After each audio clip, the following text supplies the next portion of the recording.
T'étais dans quel syndicat?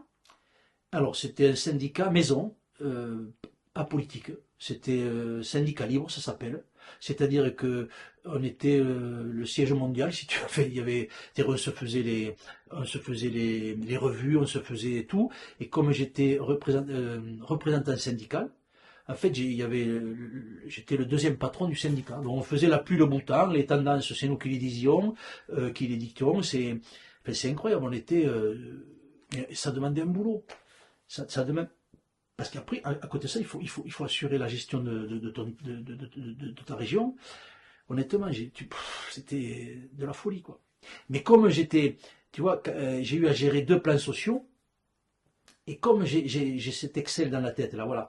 C'est-à-dire que quand les plans sociaux, on te donne deux bouquins, hein. Il y a les réorganisations, les mesures d'accompagnement, donc c'est des bouquins de, je sais pas, de 300 pages, il n'y a que la direction qui maîtrise ça. Sauf que moi, j'ai dû mettre 15 jours à mettre tout sur un tableau Excel.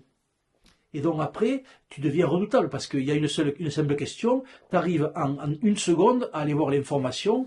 Et voilà, et je me suis trouvé très très bon pour défendre ma corporation, puisque ça touchait tout, mais moi je défendais beaucoup les gens du terrain, quoi, parce que je maîtrisais bien le sujet.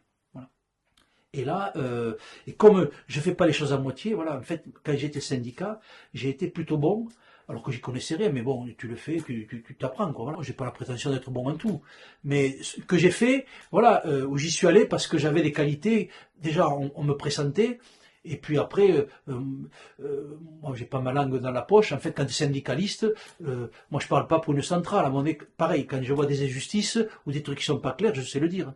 Et j'ai voilà, j'ai le physique pour le dire, j'ai l'attitude, et on me respectait parce qu'à un moment donné, très vite. Après, j'avais des, j'avais des différends.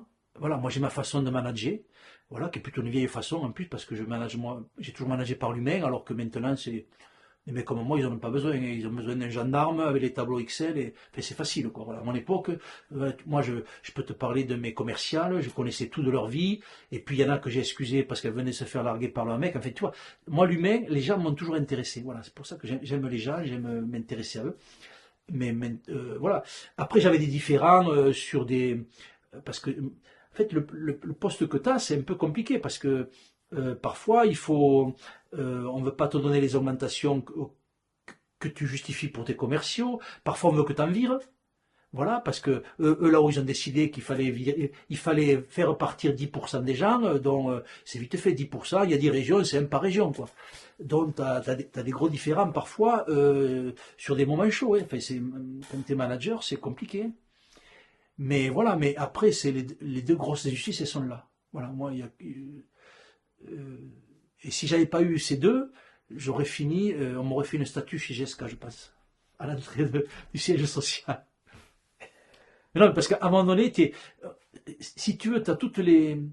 Quand tu es dans les petits papiers, voilà, t'as des groupes de travail, on t'invite, parce que quand tu es bon, donc si tu es bon, tu as un savoir-faire que tu dois partager. Puis moi, en fait, je donnais tout, tu vois, je suis pas le mec à garder tout, tu vois. Moi, honnêtement, j'ai adoré ma boîte, j'ai tout fait pour elle. Et, sauf qu'à la fin, voilà, j'ai eu deux plans sociaux à gérer. Et si je suis parti là-dedans, j'ai les salariés qui voulaient, il fallait les défendre. Donc si tu défends les salariés, tu es en opposition, tu es obligé avec la direction. Et opposition grave même, hein. Honnêtement, il y a eu des moments très chauds. Même tu reçois des menaces, enfin, ça devient. À un moment donné, on est venu me voir même, on m'a dit, et si je te donne le poste de directeur régional, est-ce que tu arrêtes le syndicalisme? Tu vois, enfin, il y a des, et c'est pas de la paranoïa, hein. À un moment donné, j'ai reçu des menaces écrites, hein, un vendredi. Alors, un vendredi, tu es à Paris toute la semaine, tu rentres, tu ouvres ton ordinateur à 19h, fatigué, tu as le patron de la DRH qui t'envoie des menaces. Non, mais quand je dis des menaces, tu vois ça, évidemment, tu as le week-end qui est pourri. Entre-temps, je l'envoie à mon patron du syndicat, j'ai dit, écoute Stéphane, je t'envoie ça, on en discute lundi. Voilà, le lundi, je prends mon ordinateur, plus de messages. J'appelle mon patron, je dis Stéphane, je ne retrouve pas mon message, est-ce que tu peux me le renvoyer? Et il me dit, je ne l'ai plus. j'ai appris, parce que j'avais des potes en informatique, quand c'est des messageries internes, les mecs, ils peuvent aller rechercher. Enfin voilà, donc, tout est espionné, tout est. Le mec, il t'envoie des trucs horribles, et puis derrière, il vient te les rechercher. Et toi, t'as pas mis, entre-temps, à partir de là, si tu veux, je peux te dire, j'ai tout sauvegardé, je mettais tout sur le bureau, plus sur la messagerie. Mais là, je me suis fait avoir et voilà. Enfin, les gens, ils me connaissaient manager et en plus quand j'ai été élu, j'avais voilà, j'étais celui qui avait le plus de voix. Bon, voilà, donc les gens, ils comptent sur toi. Arrive un plan, non même pas, il n'y avait même pas de plan social. Il y avait une région de Paris. Il y a une fille, on me recommande auprès d'elle, elle vient me voir et elle m'explique ce qu'elle vient de vivre. La nana, elle est en évaluation avec sa manager. Sa manager l'attaque sur son physique. euh, et la fille te dit, elle était tellement mal, elle repart de l'entretien, elle prend l'autoroute à sens inverse. Je te le fais vite, tu vois. Donc j'entends ça. euh, bon, et contente de la réception qu'elle a cette fille, elle m'envoie ses 5 collègues. Et ces 5 collègues me racontent la façon que leurs managers ont c'est ma collègue de boulot, tu vois. Mais moi, je suis là, j'ai 5 nanas, voilà. Donc là, qu'est-ce que tu fais de l'information? Donc tu es obligé voilà. Donc là, je convoque mon syndicat. Voilà, j'ai dit, écoutez, voilà ce qui se passe. Et j'ai dit, il n'y a pas 36 solutions. Où on y va? C'est-à-dire qu'à un moment donné, on porte le PET et on porte plainte contre le PDG. Ça s'est déjà arrivé, tu vois. Et dans une ancienne vie, il y a eu un PDG qui a été obligé de comparaître. Enfin voilà. Donc c'est pas anodin. Alors on est épaulé par des avocats. Enfin tu vois, j'ai pas la science infuse. Et donc un peu en reculons, mais mes collègues du syndicat, on y va comme ça. Et dont il y a le CHSCT qui est convoqué, je ne sais plus comment c'est, mais patient, enfin, en détresse comme ça, on s'apprête, et en fait, on fait venir l'inspecteur du travail, et comme le CHSCT n'était pas, on n'avait pas la majorité, en fait, et la majorité, c'était plutôt la majorité de la direction, ils décident, au lieu de porter le truc à l'extérieur, de monter une salade interne avec une cellule interne, enfin voilà, donc ils enterrent le truc, voilà. Mais c'est là où c'est allé très loin donc il faut se mouiller quoi. T'as pas le choix. Voilà. Et c'est pour ça que je regrette, tu vois, et je les ai vraiment emmerdés.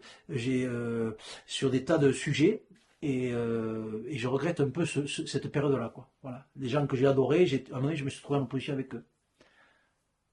Et même, excuse-moi, et la fin de ma vie syndicale, parce qu'après j'ai été licencié, je me suis tellement occupé de tout le monde que je me suis pas occupé de moi.